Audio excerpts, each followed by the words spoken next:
उन्होंने ये भी कहा कि कश्मीर के मसले के हल के लिए भी तदबीर से आगे बढ़ना होगा। अपने हमसायों के साथ और दुनिया के साथ अपने ताल्लुकात को उस्तवार करना होगा। PMLN Supremo Nawaz Sharif vows to establish a good relation with India now. Remember, he came back to Lahore after 4 years of self-exile from London.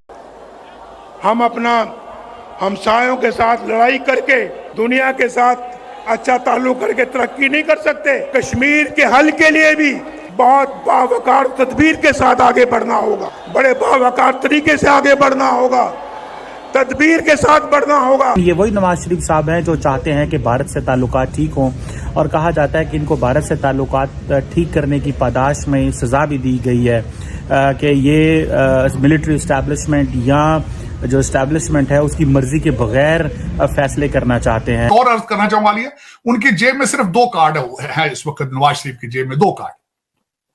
एक वो इंप्रेशन देते हैं हमेशा कि मैं मिडिल ईस्ट के शेखों से पैसे ले आऊंगा, उनको पाकिस्तान में ले आऊंगा पैसे लेकर। एक कार्ड उनके पास दूसरा है। दूसरा कार्ड वो हमेशा ये कहते हैं कि मैं भारत के साथ रिलेशनशिप ठीक करूंगा। क्या ये कर पाएंगे? क्या इनका पोर्टफोलियो इजाजत देता है? भारत का रिलेशनशिप तो इनके पोर्टफोलियो का हिस्सा ही नहीं है, वो तो डिफेंस का हिस्सा है। वो तो जब तक एस्टेब्लिशमेंट नहीं चाहेगी ये पता भी नहीं हिल सकता इंडिया के साथ रिलेशनशिप में। वो कार्ड तो इनके जेब में है ही नहीं। वो कह रहे हैं कि जी इंडिया ने कॉपी कर लिया और इस वजह से इंडिया की इकोनॉमी अच्छी हो गई। वैसे ये बात बहुत गलत है मोदी जी की कि वो यहाँ वहां से सुन के और अपने कंट्री में वही रूल अप्लाई कर देते हैं, और उसके बाद जिनका मेन आइडिया होता है वो बेचारे जो है ऐसे कटोरा लेके घूम रहे हैं। और इंडिया को देखिए कि उनकी इकोनॉमी जो है वो बेहतर हो गई। ये होता था वो होता था, लेकिन ये कहा जाता था कि नवाज शरीफ वो शख्स हैं जो चाहते हैं कि इंडिया के साथ ताल्लुकात नॉर्मल हों। लेकिन सारी साहब जो आपने बात की कि ये जो इंडिया से ताल्लुकात की या दुनिया से ताल्लुकात की जो उन्होंने बात की कि ये अब तरक्की नहीं कर सकते जब तक कि इनसे ताल्लुकात अच्छे नहीं होंगे, तो आपने कहा कि ये तो इनके पास कार्ड नहीं है, ये तो कोई और लेकिन हमने देखा ना सर माजी में कि अगर इंडिया के प्राइम मिनिस्टर पाकिस्तान आए तो वो उसी दौर में आए, और अगर रिलेशन अच्छे करने की हुई तो वो उसी दौर में हुई, और बसेस का चलना, तिजारत होना, ये सब बातें उनके दौर में हुई हैं। फिर भी कोशिशें तो सर हुई ना, वो अलग बात है जो आप कह रहे हैं। नहीं, कोशिश हुई है, लेकिन अगलों ने निकाल के उसे बाहर मारा, और उसके बाद कारगिल में जो हो रहा था तो उसमें नवाज शरीफ मशवरे में शामिल थे जो कुछ हो रहा था। इनकी पोजीशन क्या है? और भारत ही उस वक्त तक, इंडिया आज भी मेरे ख्याल में वो खुल खुला के कई दफा बात करते हैं भारत में कि हमें समझ नहीं आती बात किससे करें। हालांकि अब तो उन्हें पता चल चुका है, इतना अरसा हो गया कि इसे डिफेंस स्टेट है, इससे किससे बात करनी है। लेकिन वो दूसरी पार्टी हमारी वो कंफ्यूज नर्वस सी रहती है। लेकिन क्या ये किसने करना है ठीक, मुझे कुछ समझ नहीं आ रही बिल्कुल। मैं जब एक तो मैं तो साहिब साहब आपको ऐसा नहीं लगता कि अब नवाज शरीफ जो कि अगले वजीर आजम बनने जा रहे हैं वो आएंगे तो हमारे ताल्लुकात हमारे हमसाया मुल्कों से बेहतर होंगे? मुझे ऐसा लग रहा है, आपको ऐसा नहीं लग रहा? उसमें 2 सिग्नल, इंडिया से ताल्लुकात अच्छे होंगे। नहीं, उसमें 2 सिग्नल जा रहे हैं। 2 सिग्नल ये जा रहे हैं कि हो सकता है कि हमारे जो फैसले करने वाले हैं उन्होंने माइंड चेंज कर लिया हो, इनको आगे सामने फ्रंट पे रख के रिलेशनशिप बेहतर करने की कोशिश की जा रही हो। एक तो इशारा ये है, वरना नवाज शरीफ साहब का इनके पे ग्रेड से ज्यादा है भारत के साथ रिलेशनशिप ठीक करना, मेरी ओपिनियन में। उसकी वजह यह है कि किसी भी जो कि पाकिस्तान के अंदर एक सिस्टम हाइब्रिड सिस्टम है, हाइब्रिड। तो ये जो लोग सियासतदान पहले उसी हाइब्रिड सिस्टम को एक्सेप्ट कर लेते हैं, फिर जब इनको निकाला जाता है कहते हैं हमारे पास तो पावर ही नहीं थी। लेकिन ये वही नवाज शरीफ साहब हैं जो चाहते हैं कि भारत से ताल्लुकात ठीक हों, और कहा जाता है कि इनको भारत से ताल्लुकात ठीक करने की पादाश में सजा भी दी गई है कि ये मिलिट्री इस्टेब्लिशमेंट या जो इस्टेब्लिशमेंट है उसकी मर्जी के बगैर फैसले करना चाहते हैं। और इंडिया की जो लीडरशिप है वो ये कहती है कि हम सिर्फ और सिर्फ पाकिस्तान की सियासी लीडरशिप से बात करेंगे। अब ये थोड़ा सा इम्पोर्टेंट है।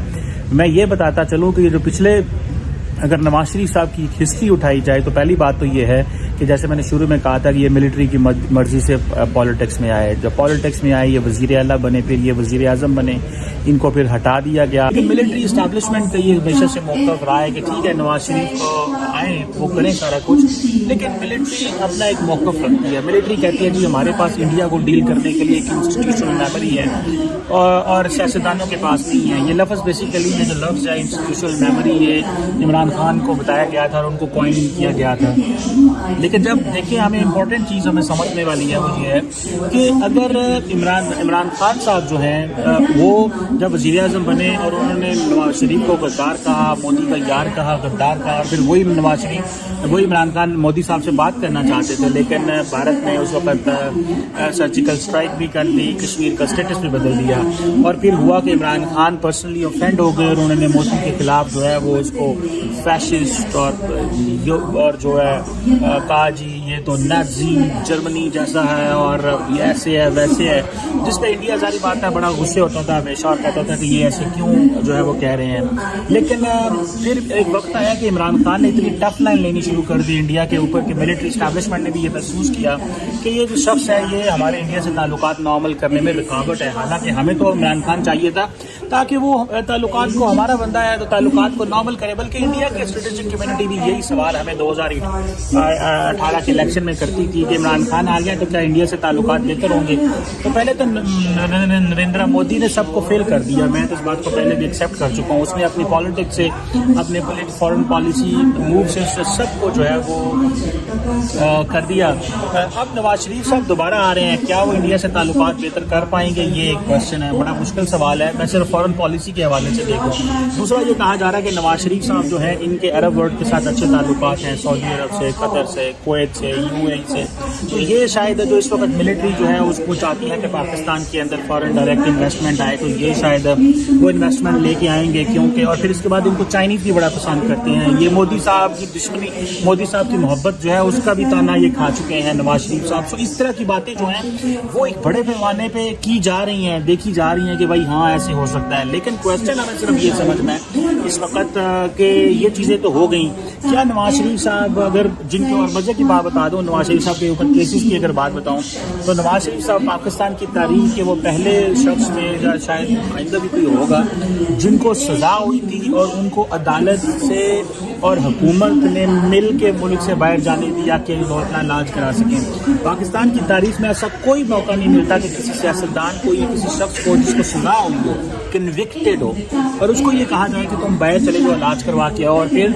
वो 4 साल गए और वापस ही नहीं आए और कहा जी कि मेरी तबीयत खराब है। और अब क्योंकि सियासी हालात बदल गए हैं, इमरान खान जेल में है, फौज चाहती है कि वो वापस आए, तो वो आ रहे हैं वापस और बड़ा दंदना के आ रहे हैं। कल उनको अदालत ने एक बेल भी दे दी और वो सुनने में आया कि वो अपना एक जलसा करेंगे, एक अपनी, जिसे वो बोलते हैं ना कि वो जलसा करेंगे बहुत बड़ा कल लाहौर में मीनार पाकिस्तान के ऊपर। सो अब हमें इस चीज़ को देखना है कि क्या ये फॉरेन पॉलिसी डायमेंशन तो मौजूद है, लेकिन जारी बात है जो फॉरेन पॉलिसी होती है that is an extension of the domestic policy. So domestic policy में ये है नवाज शरीफ साहब की पहली बात तो ये